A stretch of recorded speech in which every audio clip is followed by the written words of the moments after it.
Good morning विद्यार्थी मित्रों। कक्षा 12 विषय भूगोल पाठ 6 दूर संचार। पिछले वाले वीडियो में हम लोगों ने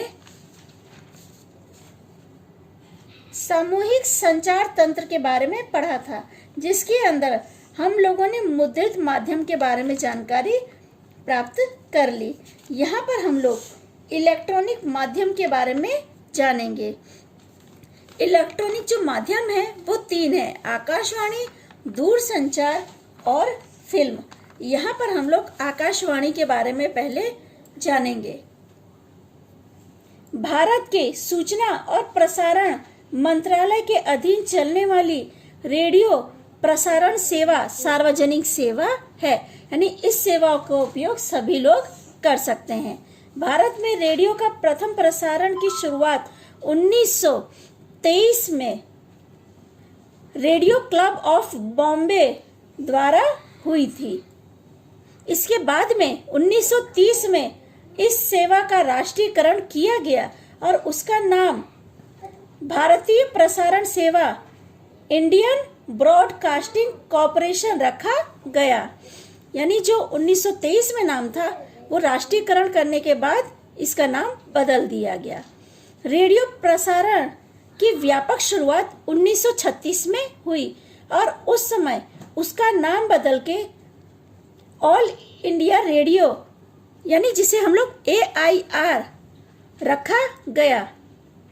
कई बार एग्जाम में प्रश्न आता है कि AIR का पूरा नाम बताइए या ऑल इंडिया रेडियो का शॉर्ट फॉर्म बताइए, तो आपको दोनों तरह से इस प्रश्न को तैयार रखना होगा। 1957 में उसका नाम बदलकर आकाशवाणी किया गया। यानी हमने देखा कि 1923 में अलग था, 1930 में, फिर 1936 में, उसके बाद 1957 में इसका नाम आकाशवाणी रख दिया गया। ये देखो, ये आकाशवाणी का लोगो है या प्रतीक, जिस पे लिखा है AIR, यानी जिसे हम लोग ऑल इंडिया रेडियो के नाम से जानते हैं, या आज जिसे हम लोग आकाशवाणी कहते हैं। नीचे लिखा है आकाशवाणी का प्रतीक, यानी इसका चिन्ह है। आकाशवाणी अपने अलग अलग केंद्रों द्वारा विविध भाषा में कार्यक्रम प्रसारित करते हैं। शिक्षा, मनोरंजन, गीत संगीत, नाटक, भवाई, समाचार, वैश्विक घटना, खेलकूद, मौसम, व्यापार, विज्ञापन, कृषि आदि अनेकों क्षेत्रों की नवीनतम जानकारी आकाशवाणी श्रोताओं तक खूब तेजी से और प्रभावशाली ढंग से पहुंचती है। यानी रेडियो से आपको हर जानकारी प्राप्त होती है, पर आप उसको चित्र के रूप में नहीं देख सकते, यानी उसमें चेहरा नहीं दिखता, सिर्फ आवाज आपको सुनाई देती है। पर जैसा मैंने आपको बताया, इसके अंदर सारी जानकारी आपको मिलेगी, जैसे वैश्विक घटना यानी विश्व में जो घटना घटित हो रही है, खेल कूद की, समाचार, मौसम, विज्ञापन, जितनी चीजें हम जानते हैं या जो समाचार पत्रों से हमें जानकारी प्राप्त होती है, वो सारी जानकारी आपको रेडियो से भी मिलती है। और आपका मनोरंजन यानी गीत सुनकर या गीतों के द्वारा आपको मनोरंजन भी किया जाता है। रेडियो, जिस समय टीवी नहीं थी, लोग रेडियो के जरिए देश विदेश के बारे में जानकारी प्राप्त करते थे, क्योंकि ये उस समय का एक सरल और सस्ता साधन था। आज हम लोग देखते हैं कि रेडियो बहुत मुश्किल से कोई सुनता है, पर दूर दराज के जो छोटे छोटे गांव हैं, वहां पे आज भी लोग रेडियो सुनते हैं। जहाँ पे लाइट या टीवी की फैसिलिटी नहीं है, ऐसी जगहों पे आज भी रेडियो का उपयोग देखने को मिलता है। रेडियो हाथ में लिया जा सके ऐसा साधन होने से यात्रा दौरान उसका उपयोग होता है। 1997 में आकाशवाणी प्रसार भारती नामक स्वायत्त संस्था का हिस्सा बना। आज देश के बड़े शहरों में निजी FM रेडियो चैनल शुरू हो गए हैं। आप लोग देखो तो गाड़ियों के अंदर FM बहुत लोग सुनते हैं, जिसमें क्या ट्रैफिक की या और भी जानकारी मिलती है, विज्ञापन भी, कि उस शहर में कौन सी बड़ी दुकान है या कौन से बड़े बड़े दवाखाने हैं, या विज्ञापन संबंधी जितनी जानकारी है आपको रेडियो से मिल जाती है। यानी विज्ञापन का एक सबल साधन है। जैसा कि मैंने आपको बताया कि एफएम बहुत लोग सुनते हैं, इससे मनोरंजन भी होता है और आपका ज्ञान भी बढ़ता है, और विज्ञापन के जरिए आपको बहुत सारी जानकारी भी प्राप्त होती है। हमारा दूसरा टॉपिक है दूरदर्शन। ध्वनि, सहदृश्य या चित्र का विद्युत चुंबकीय तरंगों द्वारा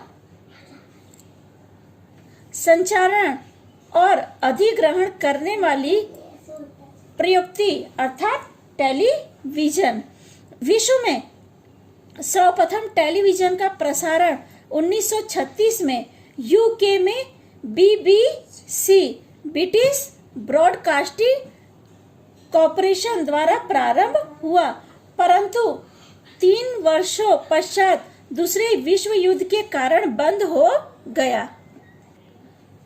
अमेरिका में एनबीसी ने 1937 में न्यूयॉर्क से प्रसारण शुरू किया।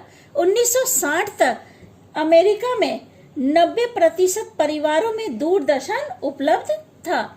20वीं सदी के 7वें दशक के अंत तक जापान, ऑस्ट्रेलिया, स्वीडन, फ्रांस आदि देशों में उसका प्रसारण और प्रसारण हुआ, यानी उसका फैलाव हो चुका था। ये उस समय की बात है जब टेलीविजन का आविष्कार हुआ 1936 में। उसके बाद 1960 तक अमेरिका के काफी घरों में टेलीविजन देखे जाते थे।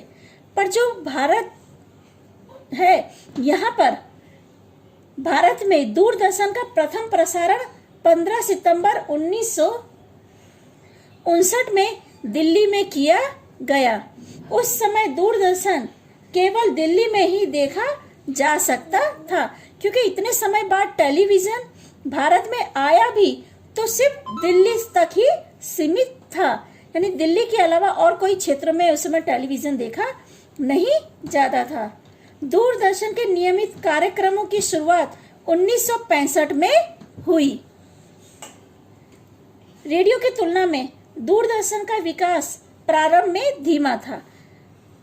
इसका एक प्रमुख कारण यह था कि उस समय इलेक्ट्रॉनिक उपकरण जो थे उनकी कीमत अधिक थी, क्योंकि आप लोग जानते हैं कि भारत आजाद हुआ उसके बाद भी लोगों की स्थिति खराब थी, तो रेडियो सस्ता माध्यम था हर जानकारी प्राप्त करने के लिए, और लोग उसे कहीं भी ला ले जा सकते थे। इसलिए उस समय क्या रेडियो का इस्तेमाल अधिक हुआ था।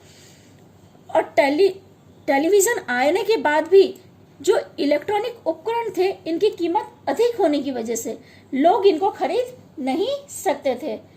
1975 तक दूरदर्शन का केंद्र बॉम्बे, कोलकाता, दिल्ली, चेन्नई, लखनऊ, श्रीनगर और अमृतसर तक ही सीमित थे। दूरदर्शन के प्रसारण के लिए सैटेलाइट टेक्नोलॉजी का उपयोग पहली बार 1975-76 में किया गया था।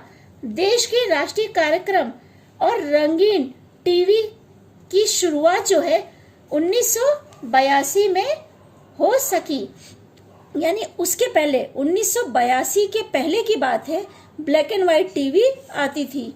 आप लोगों ने देखा है जो पहले की पिक्चरें होती थी वो ब्लैक एंड व्हाइट होती थी, तो उस समय वैसे ही टीवीओ का विकास हुआ था। पर जो 1982 का समय है उसके बाद रंगीन टीवी आई, या टीवी में कलरों का उपयोग हमने देख सकते हैं, या जो चित्र थे वो हमें रंगीन दिखाई दे सकते थे। उसके पहले ब्लैक एंड व्हाइट था और 1982 के बाद रंगीन टीवी की शुरुआत हुई। दूरदर्शन भारत का राष्ट्रीय टेलीविजन प्रसारण है। वह विश्व के इलेक्ट्रॉनिक माध्यम के सबसे बड़े प्रादेशिक प्रसारण संगठनों में से एक है, क्योंकि जो डीडी नेशनल है वो चाहे आप एंटीना लगाओ, डिश लगाओ या चैनल लो, जो डीडी नेशनल है ये फ्री चैनल है, ये हर चैनल पे आपको फ्री में मिल जाएगा। आप अगर एंटीना भी लगाते हैं तो डीडी नेशनल आप फ्री में देख सकते हैं, या आप चैनल लेते हैं जो कीमत भर के या पैसे भर के आप चैनल लेते हैं, उसमें भी डीडी नेशनल आपको फ्री में मिलता है। क्योंकि जैसा मैंने आपको ऊपर बताया कि ये राष्ट्रीय टेलीविजन प्रसारण है। दूरदर्शन की बुनियाद कार्यक्रम की प्रसारण सेवा 3 स्तरों की है, स्थानीय, दूसरा प्रादेशिक और तीसरा राष्ट्रीय। यानी कहने का मतलब है कि जो टेलीविजन की शुरुआत थी वहां से लेके जो रंगीन टीवी तक की जानकारी मैंने आपको यहाँ पर दी कि जो टेलीविजन का विकास है वो धीमी धीमी गति से हुआ। पहले के समय में जैसा कि मैंने आपको बताया कि लोगों के पास इतने पैसे नहीं थे कि वो इलेक्ट्रॉनिक माध्यम खरीद सके या इतना महंगा इलेक्ट्रॉनिक माध्यम खरीद सके।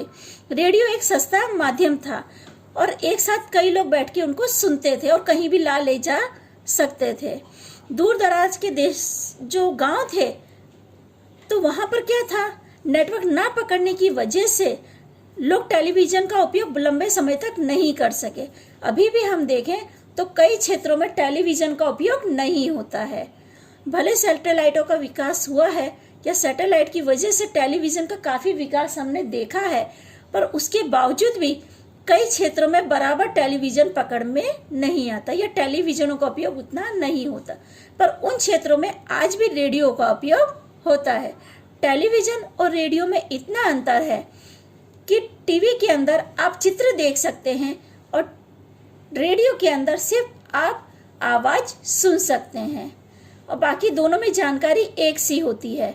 जैसे शिक्षा संबंधित, खेल संबंधित, मौसम संबंधित, देश विदेश की जानकारी या जो घटना घटित हो रही है वो सारी जानकारी टीवी और आकाशवाणी द्वारा आपको मिलती है। ठीक है विद्यार्थी मित्रों, यहाँ पर हम लोग टेलीविजन की चर्चा रोकते हैं, यानी जो हमारा दूरदर्शन वाला टॉपिक है वो यहाँ पर रोकती हूँ। आगे की चर्चा हम लोग अगले वीडियो में कंटिन्यू करेंगे।